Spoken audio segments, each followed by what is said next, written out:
So, we don't want to be too pessimistic today. There's possibility this little gem of a building will disappear. We hope it won't. We hope it'll stay. It might be moved 50 yards up the road, who knows. But realistically, there must be some good designers still in Jersey. Young people, do you see good architecture? People say, oh, I like that, wish I'd done that.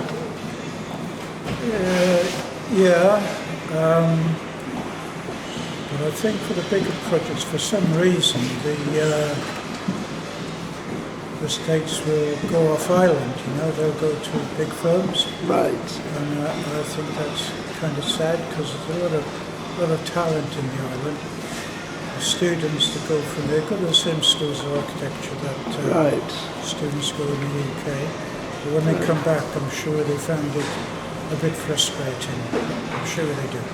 I mean, obviously you've got to get, like doctors, we were talking about doctors just now, but they've got to get the experience somewhere. And if you're not given opportunities to design things, you don't develop, do you? You can't, designing little extensions isn't really... I think I was kind of lucky, Michael. I'd done my 5 years, 7 years studying thesis and all the rest of it.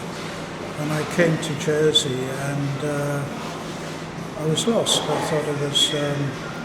I signed up for an Open University degree and that helped me a lot to understand what I was trying to do, especially environmental.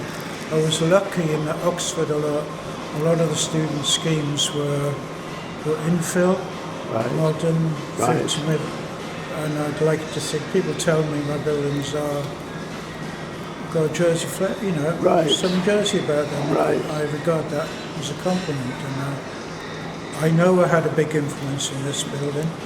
I know I had a big influence in Von Hickman's building, and that's good enough for me, There's one building, a specific project, which I want to discuss with you because everybody is aware of it. This hospital. The hospital. Do you have any strong views about the hospital project? At one level, it's in good hands because Steve Featherstone, the partner of Llewellyn Davis, Yang, and I knew them, Ken Yang was a partner there as well. And they did Great Ormond Street Hospital, and it's absolutely superb, it's world class. Well, it is, but the Great Ormond Street they had built originally, they had faults in it. They had to scrap the first part. I don't know if you remember that.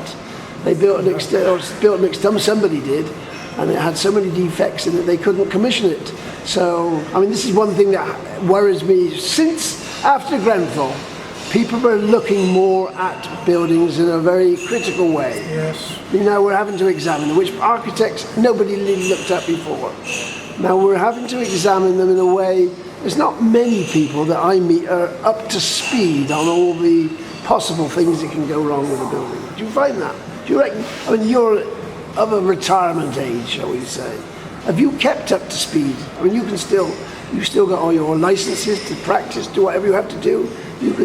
Are you up to speed on things? Do you feel that you're up to speed?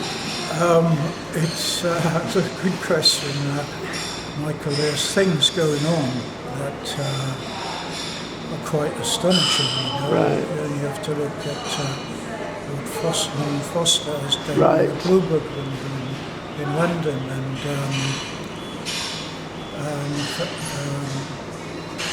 what's his name? Featherstone. Well, when you see what the Chinese are doing, for example, they build a town in a week. I don't know how they do it. I've been to China a couple of times and a bit disappointed. Really? Yeah, because it was like mass-produced. Quantity, not quality. Pardon? Quantity, not quality. Quantity was phenomenal. The quality was really was lacking.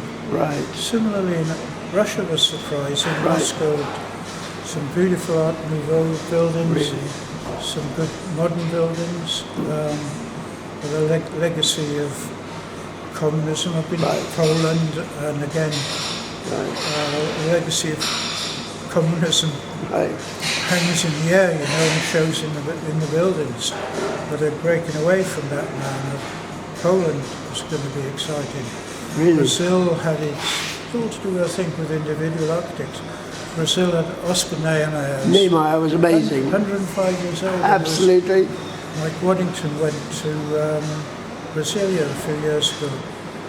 But it's historical now. It's 50 years old. Well, as I was saying to somebody the other day, one of the Jersey architects made a little video. I don't know if it was Waddington, whilst he was in Brasilia. And it was fascinating. It was a Jersey architect looking at Brasilia. Yeah. And it was fascinating. It was incredible. It wasn't so.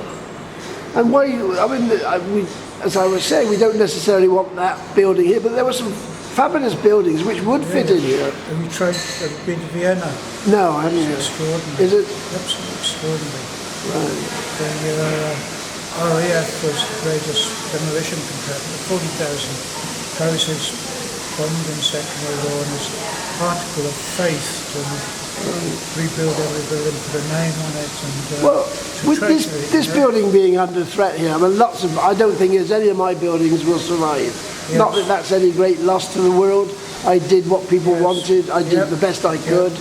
But to me, it's a bit personally sad that it'll all demolish. So there's no memorial there for me. But this sort of little building, you'd like it to stay. Do you see it as a memorial, or do you just see it just deserves to stay because it deserves to stay? Yeah. I mean, it's. I lost count of the number of students that have used this as a thesis. Have they? Yeah. Oh, fantastic. Oh, I'll never forget, because we're Sydney, I'll never forget the letter in the JP from somebody who'd had a few drinks, came out the ground and said, look at this abortion, basically. Oh, really? And there's no appreciation in Jersey. There's a very, very good article in... They're trying to close up. I mean, I'm just looking up over your shoulder, and you've got the light coming in this building, and the patterns. It's the unexpected you get in a building. Brilliant article. That's it. There it is. There it is. And it is that's exactly as it was. It hasn't been interfered with, is it? It's great, you know. Yeah. And I drew a lot in my first 10 years in Paris, working on the details. And my last detail was a practice because nobody could solve it. Contractor couldn't solve it, Gloucester would control this.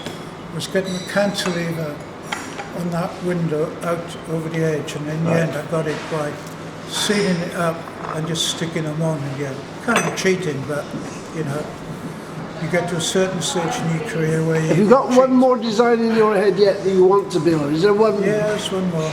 You got one more? I think it might shock you in a way, but I'd like to think I can do a kind of Hofhaus thing, right. a modern German thing that's really, you know, there's very few in Jersey. It's probably half a dozen, if that. And I'd like to see. You've seen the Hofhaus program where they deliver it and build it in a week, you know.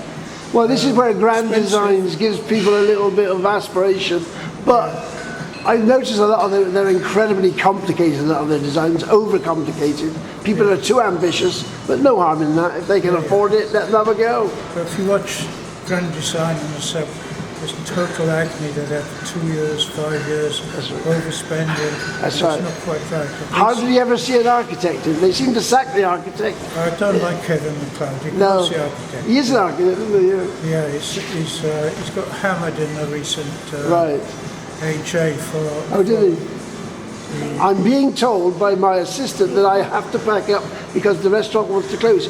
We shall meet here. We shall come here one evening and have a little Thai food if that's allowed. Yep. Okay. Well,